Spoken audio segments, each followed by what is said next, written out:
आपने हमारे चैनल को अभी तक सब्सक्राइब नहीं किया है तो सब्सक्राइब कर दीजिए, बेल आइकन घंटी भी दबा दीजिए ताकि आपको नए से नए वीडियो देखने को मिल सकें। करवा चौथ की सभी को हार्दिक शुभकामनाएं। करवा चौथ कार्तिक मास की शुक्ल पक्ष की चौथ को मनाया जाता है। इस दिन जो है सुहागन औरतें अपने पति की लंबी आयु के लिए व्रत करती हैं। हमें भी करना चाहिए, लेकिन कुछ ऐसी बातें हैं जो हमें भूलकर भी करवा चौथ के दिन नहीं करना चाहिए। एक तो करवा चौथ के दिन निर्जला ही व्रत करना चाहिए, कुछ खाना पीना नहीं चाहिए। अगर ना सधे तो जूस वगैरह ले लेते हैं, पहले की लेडीज जूस पिला देती थी पहले करवा चौथ को। और दूसरी बात क्या है कि हमें सफ़ेद या काले कपड़े नहीं पहनना चाहिए। बिल्कुल काले और बिल्कुल सफ़ेद कपड़े नहीं पहनना चाहिए। सफ़ेद पहनो तो उसमें कोई और कलर होना चाहिए, काले तो हमें भूल कर भी नहीं पहनना चाहिए।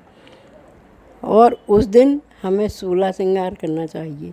बिना मंगलसूत्र के हमें करवा चौथ की पूजा नहीं करना चाहिए। अगर आपके पास करवा चौथ के दिन मंगलसूत्र ना हो तो काला धागा तो अपन को बांध ही लेना चाहिए। और मांग में खूब ज़्यादा सिंदूर भरना चाहिए। अपनी पति की लंबी आयु के लिए मांग में सिंदूर ज़रूर भरें। और हाथ में बहुत सुंदर सुंदर चूड़ी पहने। अकेले कड़ा वगैरह पहन के हमें पूजा नहीं करनी चाहिए। खूब भर भर वहाँ चूड़ी पहनना चाहिए। हो सके तो उस दिन अपनी चढ़ाई की साड़ी ही पहनकर पूजा करें। पूजा हमें सूर्य अस्त होने के बाद घर में कर लेना चाहिए। और चंद्रमा को अर्घ देकर ही हमें जल ग्रहण करना चाहिए। बिना चंद्रमा को अर्घ दिए जल नहीं ग्रहण करना चाहिए। उस दिन हमें चंद्रमा के लिए 16 तरह का भोजन कम से कम बनाना चाहिए। भगवान को खूब अच्छा भोग लगाएं और भगवान की खूब अच्छी पूजा करें। चंद्रमा को अर्घ दें और अर्घ देते हुए मंत्र बोलें। सुहाग गौरा के पति शंकर जी का, और अपना जो नाम हो अपना नाम लें और पति का नाम लें। 4 बार चंद्रमा को इस मंत्र के द्वारा अर्घ दें। अगर कोई संगी सहेली मिल जाए तो करवा को भी ज़रूर बदलें। और चंद्रमा की पूजा करने के बाद छन्नी से हमें जो है चंद्रमा की आरती करना चाहिए। और उसी छन्नी से हमें अपनी पति को भी देखना चाहिए, जिससे कि पति की आयु लंबी होती है। और अगर घर में सास नंद हों तो उनके लिए हमें उस दिन कुछ ना कुछ दान करना चाहिए, क्योंकि सास ने ही तो हमें बेटा दिया है। तब तो हम बेटे की पूजा कर रहे हैं, तो बेटे की पूजा से पहले हमें सास को भी कुछ दान करना चाहिए, है ना। इसलिए करवा चौथ के व्रत में सबसे अधिक महत्व सास का ही माना जाता है। जो है करवा चौथ के दिन हमें भूल कर भी किसी को गाली वगैरह नहीं देना चाहिए, लड़ाई झगड़ा नहीं करना चाहिए। घर में सुख शांति के लिए करवा चौथ के दिन हमें शांत ही रहना चाहिए। और पति की लंबी आयु के लिए हमें हमेशा पूजा करते रहना चाहिए। भगवान से विनय करना चाहिए कि हे प्रभु, जैसी हमारी सुहाग रेखा भरी रहे, हमारे पति अमर रहे। इसलिए हमें पति को भी परमेश्वर की तरह ही उस दिन पूजा करनी चाहिए। अब मैं आपको एक लघु कहानी सुना रही हूँ। करवा चौथ की कहानी है। मैं छोटे रूप में ही आपको पूजा करने की विधि बता रही हूँ। करवा चौथ की पूजा जो है सुबह से ही आरंभ हो जाती है, इसलिए रात में हमें सास के द्वारा दी हुई सरगी को खा लेना चाहिए। और सुबह 4 बजे से तो निर्जला ही व्रत करना चाहिए, जब तक जो है चंद्रमा उदय ना हो जब तक जल नहीं पीना चाहिए। उस दिन हमें करवा और पूरा श्रृंगार का सामान और 7 सरई की सींकें ले लेना चाहिए। हम लोग तो करवा माता को चावल अक्षत पीस कर बनाते थे, पर अब तो पट बाज़ार में मिलने लगे हैं, इसलिए पट मंगा लें और पोथी भी मंगा लें। और संध्या जब सूरज डूब जाए तो अपने घर में चौंक लगाएं। चौंक लगाकर सरसों के तेल का या कोई भी तेल का दीपक जलाएं और दीपक जला करके उनकी पूजा बड़े विधि-विधान से कर लें। आसन बनाएं, उनके लिए भोग बनाएं, उनको लड्डू का भोग लगाएं और जो है अपनी पूजा कर लें। वैसे तो पोथी में भी पूजा का विधान लिखा होता है। तो सूर्य अस्त होने के बाद हम अपनी पूजा कर लें और फिर हम चंद्रमा का इंतज़ार करें। जब चंद्रमा निकल आए तो हम चंद्रमा को भोग लगाकर उनको पूजा करके उनका मंत्र जाप करके और उसके बाद अपने पति के हाथ से ही जल ग्रहण करें तो ज़्यादा अच्छा होता है। तो पति अपनी पत्नी को जल उस दिन ज़रूर पिलाएं। उस दिन हमें अपने पति से किसी भी तरह से विवाद नहीं करना चाहिए। अब मैं करवा चौथ की कहानी सुना रही हूँ। एक सेठ जी थे, उनके यहाँ 7 बेटे और 7 बहुएँ और 1 बेटी थी। बेटी बड़ी प्यार लाडली थी सभी को। उसकी शादी बड़े धूमधाम से कर दी। 7 बहुएँ करवा चौथ का व्रत करती थीं। उन्होंने कहा, ननद आज करवा चौथ है, आज करवा चौथ का व्रत कर लो। उसने कहा ठीक है। तो बहन जो है करवा चौथ का व्रत करने लगी, पर बहन बहुत सुकुमार थी, कोमल थी।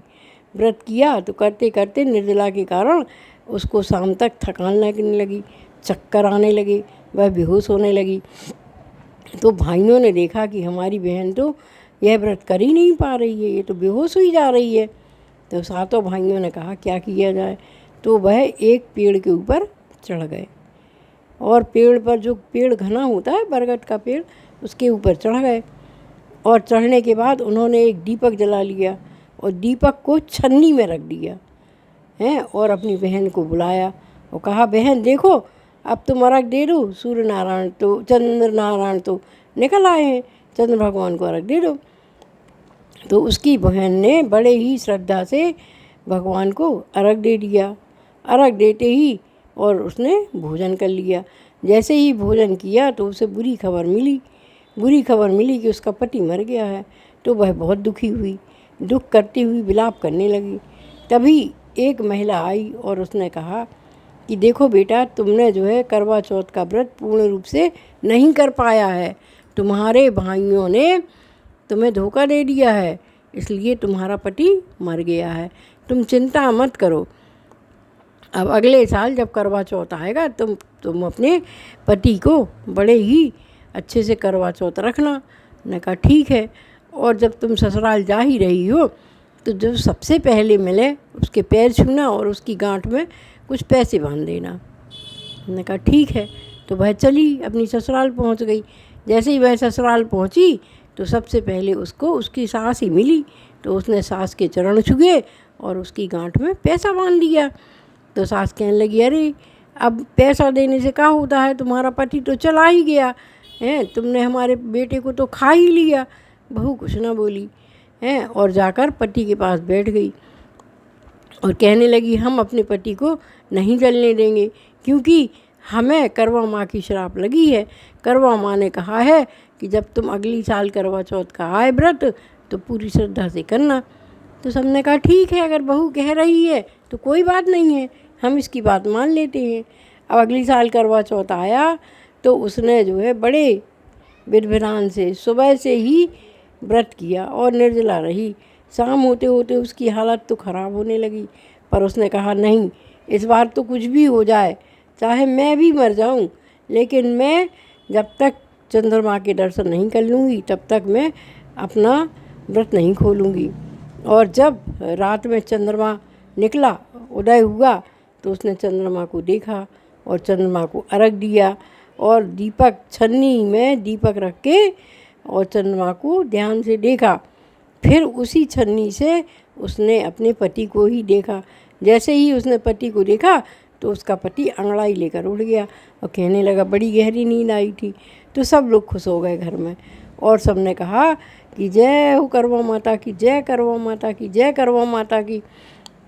और वह अपने सास के पैरों पे गिर पड़ी, और सास, क्योंकि उसको सबसे पहले सास ही मिली थी ना, तो वह सास के पैरों पर गिर पड़ी और सास को पूरा श्रृंगार का सामान दिया, साड़ी और चूड़ी वगैरह जो कुछ उसके पास था उसने सब कुछ दिया और सास के चरण छुए। तब से सास को बहुत अधिक महत्व देना चाहिए। वैसे भी सास को महत्व देना ही चाहिए, क्योंकि सास ने ही तो हमें इतना प्यारा बेटा दिया है जिसकी हम पूजा कर रहे हैं, फिर सास को कैसे छोड़ दें। इसलिए हमें सास की ही पूजा करनी चाहिए। इस तरह से हमें करवा चौथ का व्रत बड़े विधि विधान से करना चाहिए और करवा माँ से बार बार क्षमा प्रार्थना करना चाहिए। उनसे कहना चाहिए कि हे माँ, जब तक गंगा में धार है तब तक हमारा सुहाग अमर रहे। हमारे पति को लंबी आयु दो, स्वस्थ रहें, दीर्घायु हों, और हमें पति को लंबी आयु दो। इस तरह हमें करवा की विधि विधान से पूजा करना चाहिए। धन्यवाद। जो कुछ गलती हुई हो तो करवा माता हमें भी माफ़ करें, है ना, और आप लोग भी माफ़ करें। धन्यवाद।